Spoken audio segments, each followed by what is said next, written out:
안녕하세요. 스토리텔러 강아랑입니다. 그날 군대 이야기 오신 걸 환영합니다. 안녕하세요. 지종훈입니다. 초대해 주셔서 감사합니다.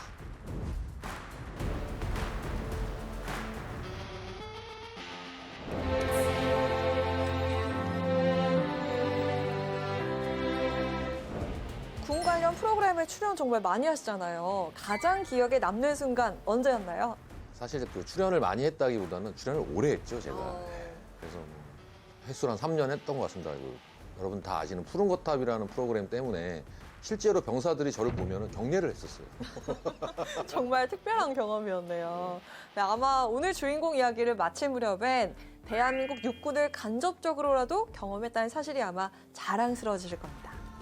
안녕하세요. 스토리텔러 김경식입니다. 그날 군대 이야기에 오신 것을 환영합니다. 네, 안녕하세요. 저는 지수민입니다. 오늘 초대해 주셔서 감사합니다.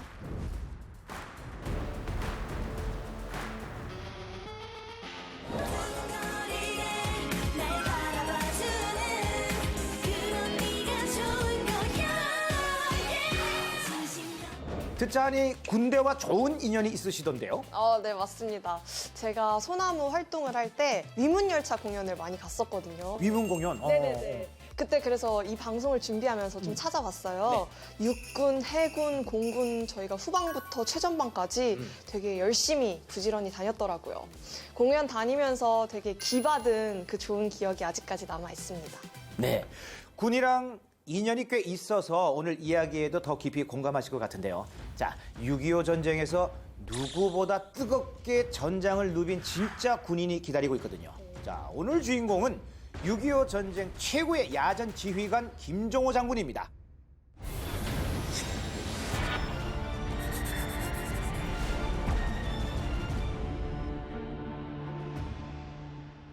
6.25에 대해서 우리가 주로 알고 있는 이야기는 1.4후 때까지죠. 그리고는 1953년 7월까지 2년 2개월 동안 길고 긴 휴전협정이 이어졌는데요. 2년 2개월의 시간 동안 전선에선 어떤 일이 있었을까요?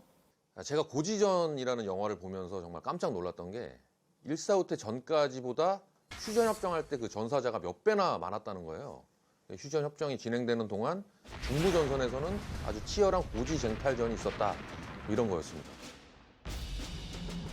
네, 38선을 중심으로 한 중부전선에선 양측의 군사력을 쏟아부은 치열한 공방전이 이어졌는데요. 자, 그 중에서도 가장 힘들었던 전투가 바로 백마고지 전투였습니다. 저 백마고지 전투 들어봤습니다. 그렇죠. 네네네. 오늘 만나볼 김종호 장군은 바로 그 백마고지 전투를 승리로 이끈 지휘관이었습니다. 6.25 전쟁 당시 사단장만 3번을 지내며 전쟁 대부분을 야전사령관으로 보냈다고 해요. 오, 멋있는데요? 전사를 연구하는 학자들 중에는요, 6.25 초기 김종호 장군이 좀 더 중요한 지역의 지휘관이었다면 6.25 전쟁의 양상은 달라질 수 있었다고 보는 분들이 많다고 합니다. 아, 정말요? 6.25 전쟁이 일어날 때 이분은 어디 계셨는데요? 6.25 전쟁이 일어날 당시 김종호 장군은 6사단장이었는데요. 6사단은 춘천에서 인제까지 90km 넓은 지역을 책임지는 최전방 사단이었습니다. 최전방답게 6.25 직전에 6사단은 이미 전쟁 대비를 하고 있었다고 합니다. 그럼 전쟁 징후가 목격이 됐던 건가요? 1950년 6월로 접어들면서 38도선 일대에 전운이 감돌고 있었는데요. 6사단 중에서도 춘천 쪽을 맡고 있던 게 7연대였는데요. 지도를 펼쳐들고 남쪽을 향해서 뭔가를 설명하는 북한군의 군관의 모습이 보이더라는 거예요. 춘천에서 38선까지 13km밖에 안 됐거든요. 이건 확실하게 뭔가 수상하다. 네, 이렇게 수상한 징후가 연이어 목격되는 중에 결정적인 사건이 일어나는데요. 바로 북한군 병사의 귀순이었습니다. 근데 이 귀순 병사가 이상한 이야기를 합니다. 전차 40대와 함께 야간 행군으로 화천에 도착해 포가 집결해 있는 걸 목격했습니다. 7연대장이었던 임부택 중령은 이 말이 사실인지 확인하기 위해서 수색대 30여 명을 잠입시켰는데요. 결과는? 뭔가 거짓말은 아니었을 것 같아요. 수색대가 확인해 보니까 귀순병사가 말한 그대로였습니다. 1950년 6월 25일 새벽 6사단 7연대 경계 지역에 북한군의 공격이 시작되었습니다. 북한군의 원래 계획은 이랬다고 합니다. 1군단이 서울을 점령하고 2군단은 공격 당일 춘천을 점령한 뒤에 서울 동남쪽으로 가서 서울을 에워싼다. 서울을 포위하려고 했군요. 북한군 1군단은 계획대로 서울까지 쭉 내려갔습니다. 하지만 문제는 2군단. 김종호 장군이 이끄는 국군 6사단에 의해 춘천에서 저지당하고 말았던 거죠. 우리는 한 개 사단인데 반해서 북한군은 병력 규모는 한 4배 정도가 더 많은 상태였고 화력을 놓고 따지면 거의 10배 정도가 많은 규모의 북한군이 우리 국군 6사단 앞에 있었던 것이죠.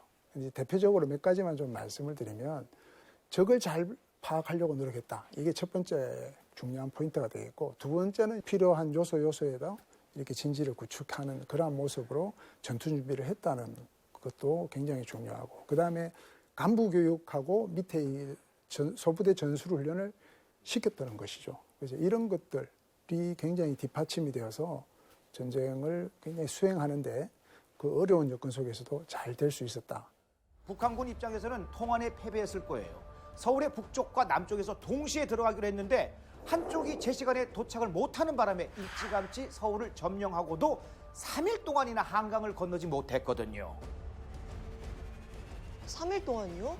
덕분에 우리 국군은 기사회생의 시간을 벌 수 있게 됩니다. 6사단이 나라를 구한 거네요. 그 당시에 여러 가지 전투 상보라든지 기록했던 것들을 보면 약 6천여 명 이상의 적의 전사상자를 내었다 이렇게 기록하고 있고요. 그다음 우리 측 피해도 약 한 400여 명 정도 이렇게 피해가 난 걸로 되어 있습니다. 그 자체적으로도 굉장히 북한군과 비교해서 우리가 적은 피해가 났을 뿐만 아니라 우리 6사단이 춘천과 홍천 일대에서 한 5일간을 완전히 방어해주는 덕분에 한강성 방어도 할 수 있었고, 또 국군의 주력이 섬멸되는 것도 막을 수 있었고, 안정적으로 부대가 근제가 유지된 가운데 철수할 수 있는 지연 작전을 할 수 있는 그러한 바탕을 만들었다는 점에서 굉장히 의미가 있겠습니다. 북한군 입장에서는 김종호 사단장이 얼마나 미웠겠습니까? 오죽하면요. 충주 방어선 전투를 앞두고 당시 북한군 2군 단장이 이런 말을 할 정도였다고 하는데 한번 읽어보시겠어요? 6사단을 박살내야 한다. 국군 사단 중에 사단은 그것 하나다. 6사단만 족치면 우리 중부 이남을 확 쓸어버릴 수 있다. 6사단을 경멸하고 사단장을 포로로 잡아오라. 요즘 말로 극대노가 느껴지죠. 북한군이 이를 갈면서 시작한 충주 방어선 전투. 국군 6사단은 충주 동랑리에서 또 한 번 북한군 한 개 연대를 전멸시키면서 대승을 거뒀습니다. 진짜 최강 부대였는데요. 국군이 북한군 대규모 부대를 상대로 대승을 거둔 건 동랑리 전투가 처음이었는데요. 이때 북한군은 8월 15일 부산 점령을 목표로 총공세를 펼치고 있었거든요. 그런데 7월에 동랑리 전투에서 기세가 한번 꺾이게 되고 우리는 반격을 준비할 수 있게 됩니다. 또 한 번 브레이크를 잡아준 거네요. 그렇죠. 이제 여름을 지나면서 전선은 낙동강까지 내려오게 됩니다. 당시 6사단은 팔공산 동쪽 신영지구라는 곳을 맡고 있었는데요. 여기서 국군 6사단은 또 한 번 눈부신 활약을 펼칩니다. 북한 8사단에 막대한 타격을 주면서 재기불능 상태로 만들어버렸거든요. 와, 말 그대로 승승장구네요. 북한군은 엄청난 타격을 입었지만 전차 40대와 병력을 보충해서 9월 6일 다시 공격을 해왔습니다. 자, 왜냐하면 이들이 노리는 목표가 따로 있었거든요. 북한군의 목표는 대구에 있는 동촌 비행장. 하지만 6사단의 목숨을 건 방어전과 연합군의 활약에 9월 15일 완전히 격퇴를 당하고 말았습니다. 북한군 입장에서는 6사단이 아주 지긋지긋했겠는데요. 우리 군이 후퇴할 때는 누구보다 끈질기게 버텨낸 6사단. 반대로 진격할 때는 누구보다 앞서 달려갑니다. 자, 여기 사진 한 장을 준비했는데요. 이 사진 속에 국군 병사, 지금 이거 뭘 하고 있는 걸까요? 수통에 물을 뜨고 있는데요. 이 병사가 물을 뜨고 있는 게 바로 압록강입니다. 1950년 10월 26일 국군 최초로 압록강 물을 수통에 담아서 이승만 대통령에게 보냈다고 합니다. 이 정도면 이미 명성이 대단했겠습니다. 무적의 부대를 이끄는 국군 최고의 사단장. 그런데 김종호 사단장에게 뜻밖의 사고가 일어납니다. 사고요? 차량 사고로 부상을 당해서 후송을 가게 됐는데요. 그 시기가 너무나도 안타까웠습니다. 방금 전에 봤던 이 사진 기억하시죠? 어디였죠? 압록강. 그럼 설마 중공군? 압록강까지 북진했던 국군과 연합군은 중공군의 개입으로 후퇴를 해야만 했는데 북진할 때 가장 앞에 있었던 육사단이었기 때문에 후퇴할 때는 적과 가장 가까웠고 결국 큰 타격을 입을 수밖에 없었던 거죠. 무적의 부대였던 육사단은 김종호 사단장의 부재 속에 병력의 상당수를 잃고 맙니다. 생사고락을 함께한 전우고 부하인데 속상하셨겠어요. 부상에서 회복한 김종호 사단장은 3사단장을 맡게 됩니다. 그리고 곧바로 전투를 치르게 되는데요. 그 전투가 바로 현리전투였습니다.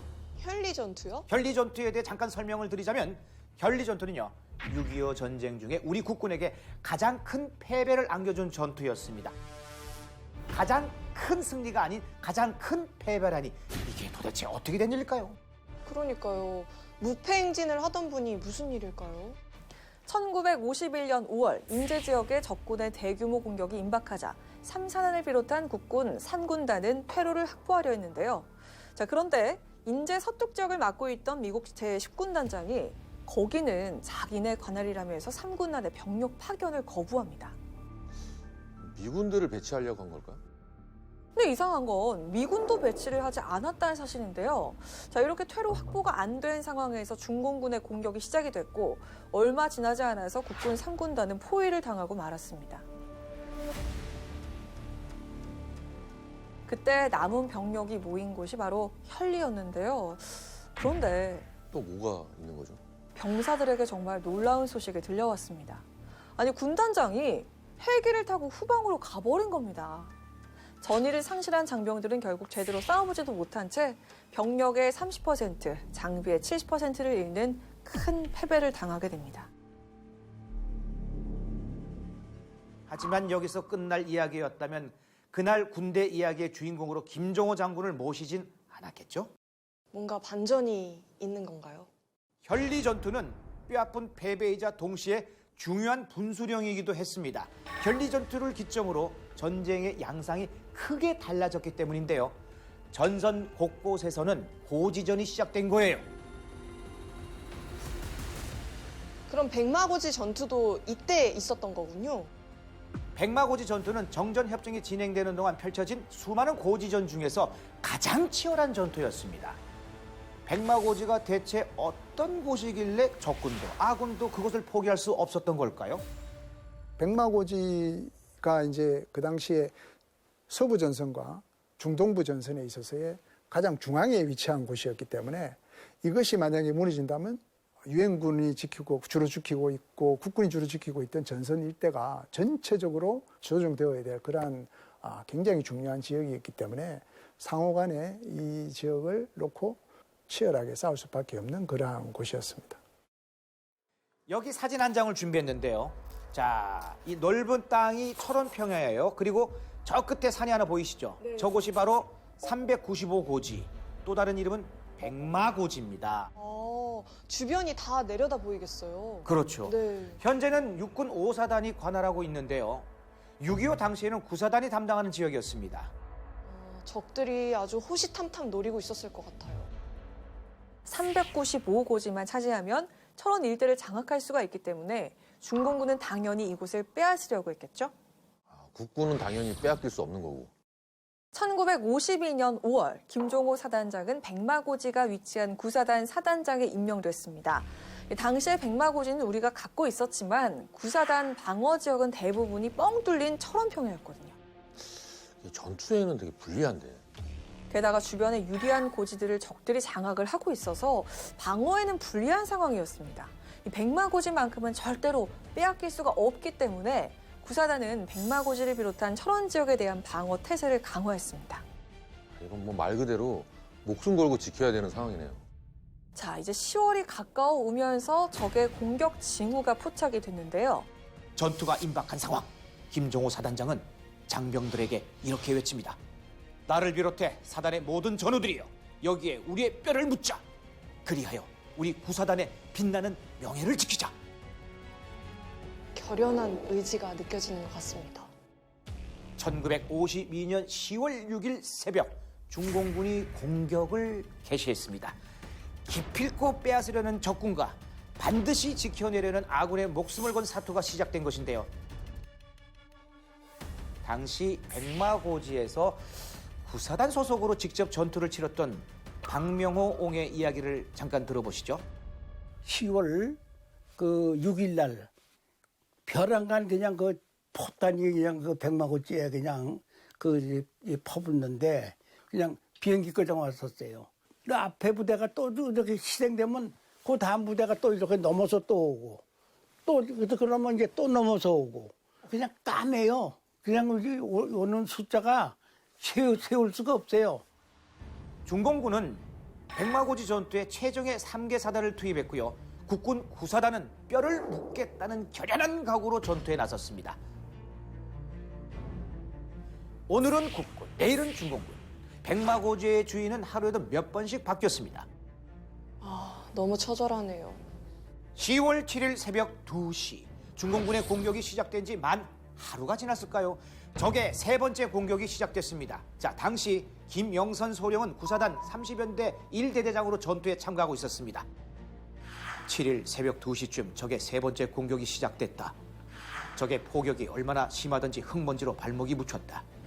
부상병들은 한결같이 후송을 거부하고 사력을 다해 끝까지 진지를 고수하는 눈물겨운 전경이 벌어졌다. 전투가 시작되고 불과 3일 만에 김영선 소령이 속했던 30년대와 28년대는 거의 재편성이 불가피할 정도로 많은 병력 손실을 보았다고 합니다. 부상자는 셀 수도 없었겠습니다. 이제 그 전선에 이제 백마고제 이제 그 우리가 나가가지고 이제 할 때는 여길 갖다 여기 그놈들이 옆에서 쏘고 나는 이제 그 있는데 이렇게 어떻게 맞아 여기가 맞더라니까 여기가. 네. 그래가지고 그냥 뜨끔하는데 다리 뼈를 다쳐가지고 해가지고 그냥 후송했는데 대대 그 의무가에 가서 뺑기 좀 바르고 뭐 저기 봉대 이걸로 다 이제 이렇게 붙들어 매고 또 나가 이래가지고 또 나가고 하루도 저 의무대에 못 잡았어요. 그렇게 부상당해도 우리 백마고지에서 전사한 사람이 3천여 명이 넘었어요. 3천여 명이 넘고 그래가지고 그 부상당한 사람은 뭐 더 많죠. 부상당한 사람이. 대혈전이 펼쳐지던 그곳에서 정말로 간절히 이기고 싶었을 겁니다. 10월 12일 아군은 빼앗긴 백마고지 정상을 되찾기 위해 공격을 재개합니다.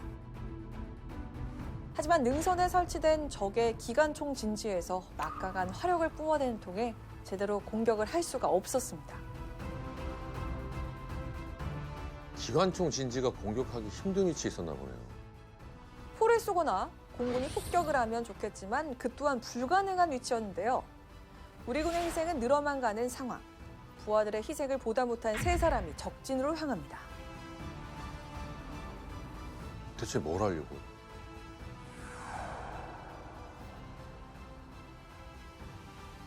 이 세 사람은 수류탄을 뽑아들고 적진으로 뛰어들었습니다. 설마. 세 사람은 목숨을 바쳐 적의 기관총 진지를 폭파시켰습니다. 그 뒤를 이어서 일제히 돌격 앞으로. 그날 오후 우리 군은 백마고지 정상을 탈환할 수가 있었습니다. 가슴이 먹먹해지네요. 6.25 전쟁 중 진행된 고지전 중에서도요 가장 치열했던 백마고지 전투. 자, 마지막 승자는 국군 구사단이었습니다. 10월 15일 마지막 격퇴까지 24번이나 주인이 바뀌는 전투였죠. 그 전투 끝에 백마고지를 사수해낸 겁니다. 그때 그 심정이 어땠을까요? 백마고지를 이제 뺏고 나서 그 친구고 이제 뭐 사진도 찍었고 우리는 이제 고향에 갈 것이다 이런 생각을 좀 했었죠. 그 대대장한테 인원 보고 올 때 그 170, 80명이 23명, 28명, 많아야 32명 중대에 살아온 사람이 그럴 때 그 피눈물이 났더라고요. 전우들이 다 없어지고 요 인원밖에 안 남았고 나오고.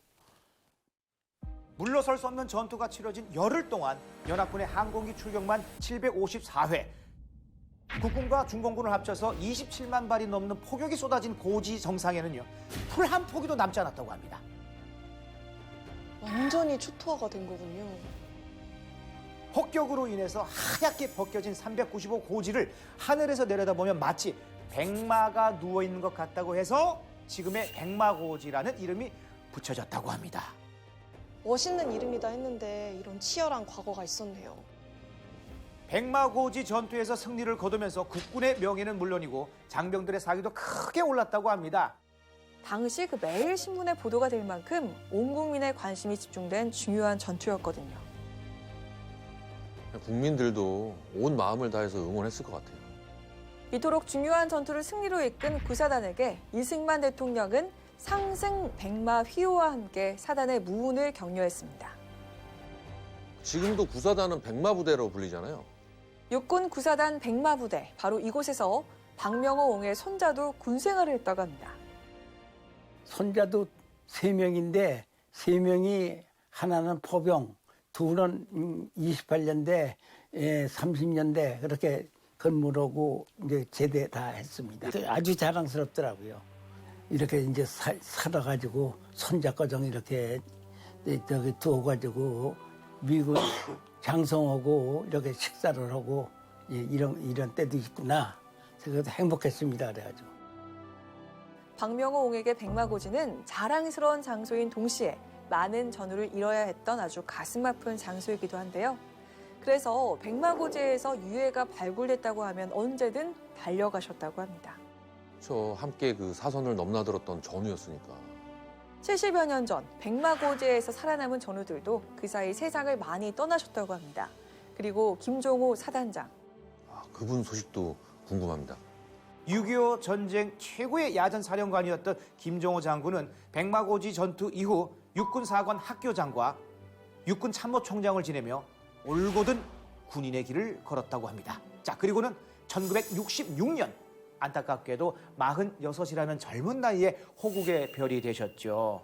김종호 장군을 겪어본 분들은요, 한결같이 이런 평가를 한다고 합니다. 김종호는 군인의 길에서 한치도 벗어난 적이 없는 사람이다. 군인으로 태어나 군인으로 눈을 감은 그는 마지막 눈 감는 순간까지도 조국의 통일을 염원했던, 누구보다 조국을 사랑했던 대한민국의 군인이었습니다. 그 순간에 그 자리에 만일 내가 있었더라면 나도 그렇게 할 수 있었을까? 오늘 그런 생각을 참 많이 했던 것 같습니다. 김종호 장군과 함께 그 조국을 지켜낸 모든 분들을 저도 잊지 않겠습니다.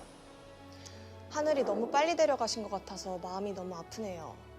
전우들과 함께 목숨을 바쳐 지켜낸 조국에서 조금 더 오래 행복하게 사셨다면 좋았을 텐데 아쉬움이 큽니다.